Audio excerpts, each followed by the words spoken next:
Okay, Matt, thanks so much. And before we leave you, I want you to stick with us for just a minute because we want your input after our next story, which is all about this letter that Washington Senator Maria Cantwell sent to President Trump today, calling for a bipartisan push to improve weather forecasting across the country and also improve weather readiness, especially in the wake of the deadly flooding in Texas earlier this month that killed more than 100 people, including over 24 children. Now, according to the senator's office, the Trump administration cut more than 2,000 jobs from the National Oceanic and Atmospheric Administration, or NOAA, and the president's proposed budget would slash more than $2 billion from the agency, whose research informs National Weather Service forecasting.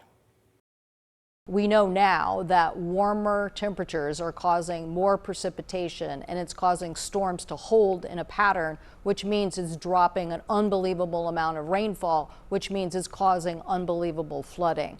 So why don't we want to be the most weather-ready nation we can? Why not know this information, likelihood of this storm effect earlier? And that is what our NOAA research lab is doing, is giving us that kind of modeling. But we have to upgrade our radar, our satellites, our buoy system, and make sure that we take that information in, analyze it, create the models.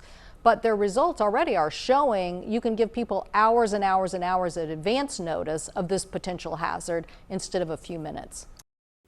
Now, Cantwell says one of the first steps towards creating the world's best weather forecasting system is this bill right here, the Weather Reauthorization Act of 2025. It would modernize research programs and establish new programs looking to the future of forecasting and emergency readiness. It would also direct NOAA to design and deploy the next generation of radar technology. It's expected to be discussed by a House committee on Wednesday. Now, this is not some novel new idea. A version of the bill was introduced to Congress last year by Senator Cantwell and Senator Ted Cruz of Texas, but it failed to advance out of committee. In Senator Cantwell's letter to the president, she highlighted a few other steps to take along with the new bill. One, modernize weather data collection. Basically, the more weather data, the better, with things like advanced radar, satellites, and ocean buoys. Two, world-leading analytics, using supercomputers and the increased data. The senator's office says U.S. weather models are often outperformed by European models. The final two are more cutting-edge research and modernizing alert systems to make them more reliable across more of the country. Okay, so Matt, you've seen a lot of advancements in forecasting over your career. Do any of the senator's points stand out to you?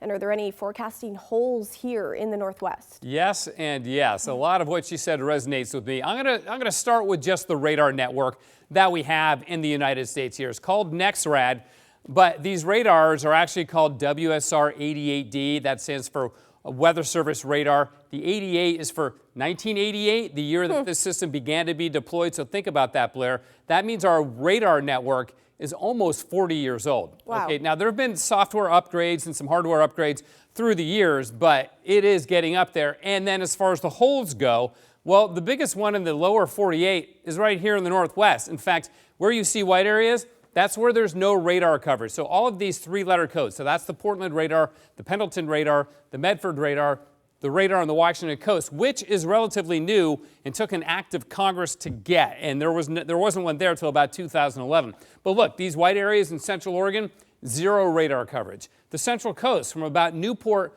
all the way down to nearly Brookings, no radar coverage. Hey, think about that. That's concerning, is it not? It's super concerning, and we have to really, go through a lot of hoops to make up for that, and sometimes we just don't see things that are happening. Let me give you a real-world example as to why this is so important. Before that Washington coast radar went in, we wouldn't have had any radar coverage on the North Oregon coast when the Portland radar was down. And it was in 2016 when that tornado hit Manzanita. That tornado was warned for specifically because we had that Washington coast radar. Without that, we would have had zero warning on that. So this has real world implications. Now, it also helps to initiate or get the computer models that we use to forecast weather out in time for several days. It helps to initiate or get those started. So the more and the better radar data we have, the better our forecasts are in the near term especially, but also in the long term. So it's very, very important. There have been efforts to try to get an Oregon coastal radar. It's hard to do. There's not a lot of them out there. It costs, a couple $1 million, but it's super important. And I was at a weather conference just a couple months ago or a couple weeks ago, And the new generation of radars have already been designed. It's going to be a question of paying for that. So I hope that bipartisan support is able to increase in the weeks and months ahead to get this going, because everything she said is super important. And with the recent examples like Kerrville, Texas, I mean, come on, the warning systems need to be upgraded in places like that. At least get sirens. That's not expensive. Yeah. All right, Matt. Thanks for your insight. You bet.